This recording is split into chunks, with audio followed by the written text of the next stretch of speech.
एक आदमी ने एक बहुत ही खूबसूरत लड़की से शादी की। शादी के बाद दोनों की जिंदगी बहुत प्यार से गुजर रही थी।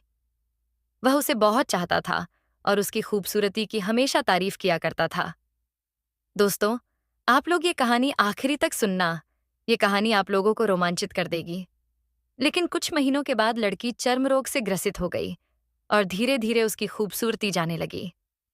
खुद को इस तरह देख उसके मन में डर समाने लगा कि यदि वह बदसूरत हो गई तो उसका पति उससे नफरत करने लगेगा और वह उसकी नफरत बर्दाश्त नहीं कर पाएगी। इस बीच एक दिन पति को किसी काम से शहर से बाहर जाना पड़ा। काम खत्म कर जब वह घर वापस लौट रहा था तो उसका एक्सीडेंट हो गया।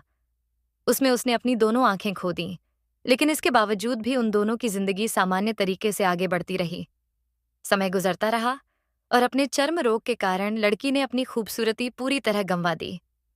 वह बदसूरत हो गई, लेकिन अंधे पति को इस बारे में कुछ भी पता नहीं था, इसलिए इसका उनके खुशहाल विवाहित जीवन पर कोई प्रभाव नहीं पड़ा। वह उसे उसी तरह प्यार करता रहा।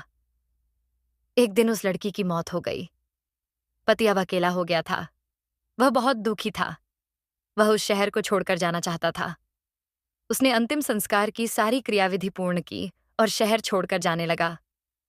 तभी एक आदमी ने पीछे से उसे पुकारा और पास आकर कहा, अब तुम बिना सहारे के अकेले कैसे चल पाओगे? इतने साल तो तुम्हारी पत्नी तुम्हारी मदद किया करती थी। पति ने जवाब दिया, दोस्त, मैं अंधा नहीं हूं। मैं बस अंधा होने का नाटक कर रहा था, क्योंकि यदि मेरी पत्नी को पता चल जाता कि मैं उसकी बदसूरती देख सकता हूं तो यह उसे उसके रोग से ज्यादा दर्द देता। इसलिए मैंने इतने साल अंधे होने का दिखावा किया। वह बहुत अच्छी पत्नी थी। मैं बस उसे खुश रखना चाहता था।